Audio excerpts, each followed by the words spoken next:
Okay, time for my thoughts on Miss Survivor for this year. Well, unlike Mr. Survivor, I felt that this competition had tons of opportunities to go like every which way and that people were going to get like all kinds of votes because it seemed like there were quite a lot of people who were actually trying to get some hype around Kelly from San Juan del Sur and ji'tia, you know? So I was like, this is probably going to be interesting. But unlike Mr. Survivor, I also was able to come up with free votes pretty easily this time, and I bet a couple of you won't be too surprised at who I voted for personally. So, heading into the countdown, I gotta admit, it really wasn't that much emotional jarring until we got towards the end, honestly, because, well, simple, you know, a lot of the people there just didn't seem like the potential to get that many votes for, because, like, Lindsay and Julie, yeah, the, tabulator guy and Rob Sesternino were right. Quitting the game does have an effect on you, and then, what's another example? Well, Missy, you know, she had gotten, like, a ton of flack and such, and then it seemed like half of the people weren't really doing that much on the social media websites, it seemed. I mean, like, it's your choice of whether or not you wanted to campaign, you know, but I'll admit, if it ends up being person after person who really isn't doing that much, it does get a little depressing, to be honest. Yeah, it goes to show, maybe you should get in touch with them beforehand. I don't know. Just a random thought that either Rob or the tabulator gave, yeah. Then we start getting to like the top 10, and that was actually a pretty interesting top 10 with the big gap between Nadia and Natalie. Now, obviously, since Natalie got far in San Juan del Sur, people are less likely to remember Nadia and such, but for those people who were fans of them, or at least saw them on The Amazing Race, I haven't. I've barely seen any of The Amazing Race, need to get on that. What can I say? But yeah, I mean, like, how can you really confuse them if you saw the current season of Survivor? Yeah, really. If you can't remember who got father? Come on, really?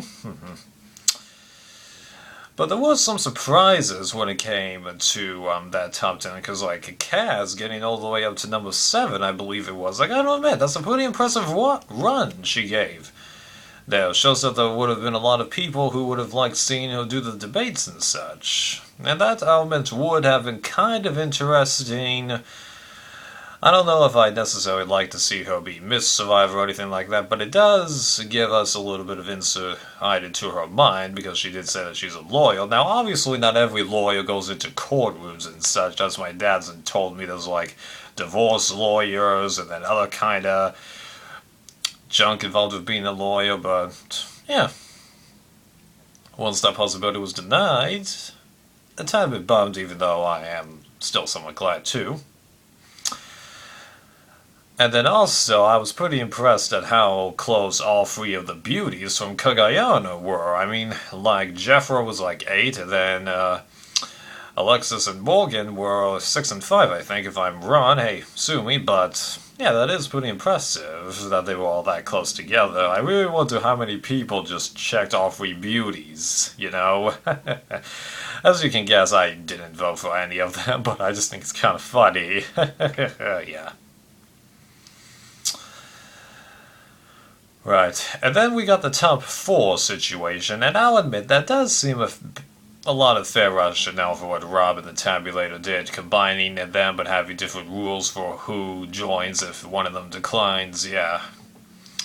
And it is a pretty interesting top 4, because we got somebody who I think mainly got there because a lot of people were just rooting for her, Kelly, then there's Natalie, who was more of an obvious pick, and then there's one of the more noticeable people who just ended up getting enough votes. I call that Tasha. Then there's Jacqueline, who, well, could really be anything. She's more of a wild card, if you ask me. And it's going to be real interesting to learn who were technically fourth and third in this situation. My guess is that it was a Jacqueline versus Kelly debate, if you ask me, although I could easily be wrong on that. So who did I vote for? I voted for Natalie. I'm pretty sure you can guess why, so I'm not going to explain that. I also voted for Tasha because I just decided to give her a little bit of a sorry vote for placing 6th in Kagayama, which was really not that bad, but like I felt like she ended up getting like a bad end of the stick and kind of got a little overshadowed in hindsight due to all that was going on with Tony, Spencer, LJ, and some of the other crazy talk that was going on in there. So I'm like, yeah, let's give her a chance to do something else, you know?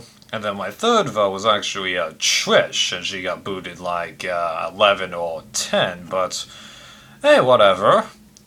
It's crazy for me to think that all 3 of my top 3 picks are going to be the top 3 or top 4, you know?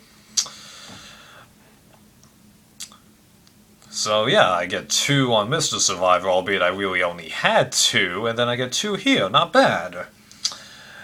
So how do I think these debates are going to go, and do I think everyone's going to accept? Well, I don't really see much of a reason as to why anyone wouldn't accept, but as for how I think these debates are going to go, well, there's gotta be somebody who doesn't do, like, as good. As of right now, I'm thinking, like, Jacqueline might not have the greatest case on her mount, because I never really saw Jacqueline as being that great in terms of arguing her case in, like, analytical way. I mean, like, she could definitely make a case when it comes to, like, why people should have aligned with her and John, but it's a lot easier to argue, I think, someone else's case in the game of Survivor rather than arguing your own.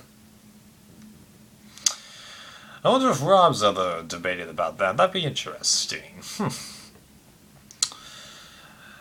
Anything else to mention about them? Not really, so you can tell that this video wasn't really that organized, just throwing out random thoughts and such, but hey, I feel like doing it. It's a pretty interesting competition to look back on. So I'll be doing one more video once all the results are announced, and that'll also chronologue my thoughts on all the debates. So until the competition for both Mr. and Miss Survivor is over, this will be it.